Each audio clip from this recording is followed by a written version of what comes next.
Hello, my name is Manuel Leon and I am a senior digital marketing strategist with Design 106, a full digital marketing agency focused solely on helping businesses and business owners like yourself to achieve success in the digital marketing world and get more revenue.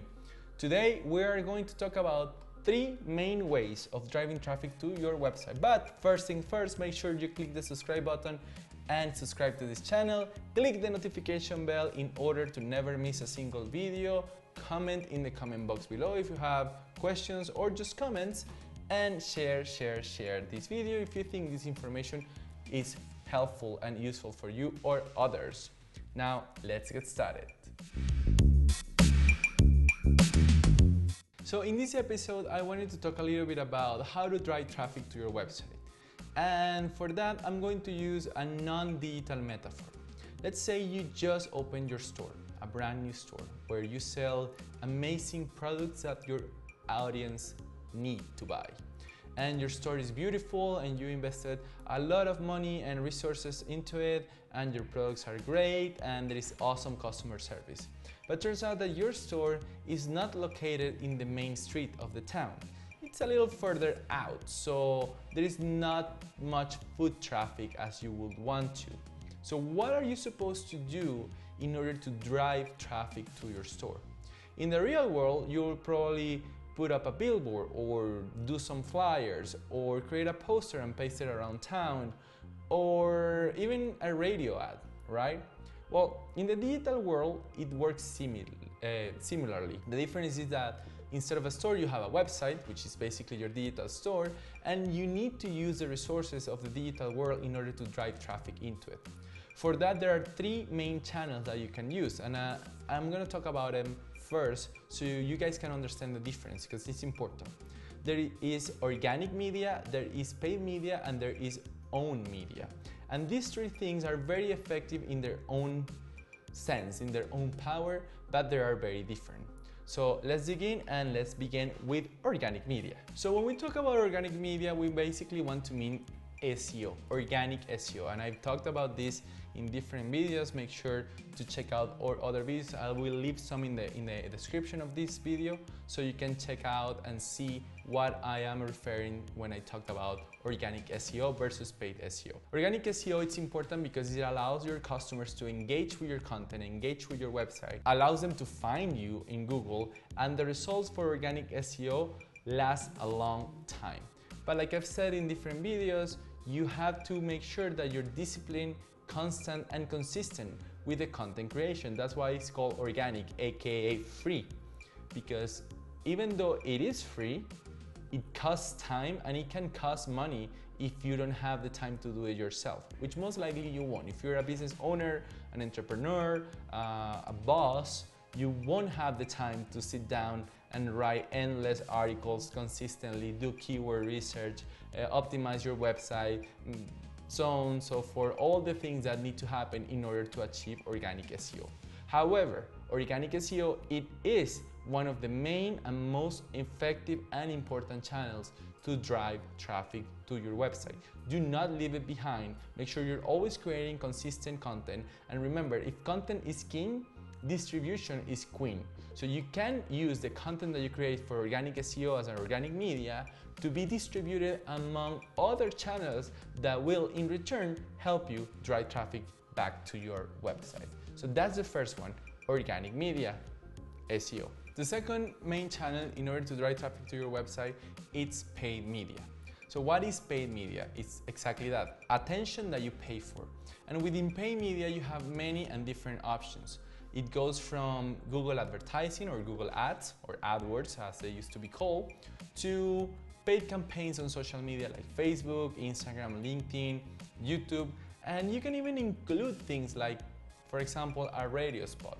So these are things where you're going to spend a marketing budget in order to tell people that your store exists or to drive them to your website in this case, right? The thing with paid media is that it can be oftentimes unreliable.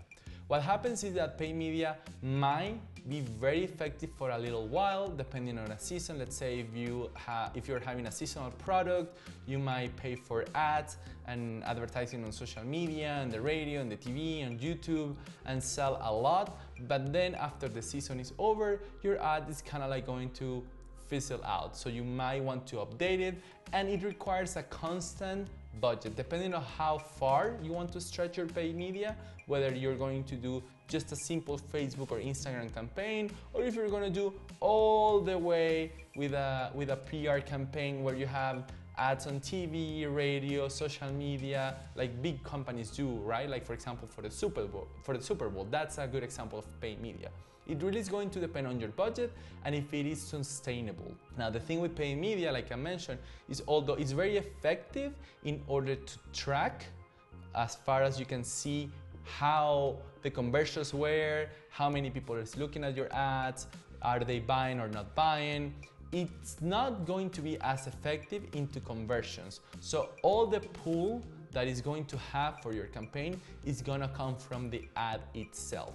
So if your ad isn't creative enough, or if it's not engaging enough, you might be just wasting your money. So although paid media is something that is very effective in order to drive traffic, be careful. The third channel, or the third path in order to drive traffic to your website, it's owned media. But what is owned media? You might be a little bit confused because you're thinking, well, technically I own my website, I own my social media profiles, I own the ads if I pay for it. But yes, but there is another type of owned media. And for this, I'm gonna give you a specific example. I am a fan of microsites. Microsites are a way that helps drive traffic to your website and that helps your customer engage with your brand without necessarily knowing that they're engaging with your brand, right? So for example, let's say you sell cupcakes, right? You have a business and you sell cupcakes. And then you also create a separate blog with a separate domain that you own.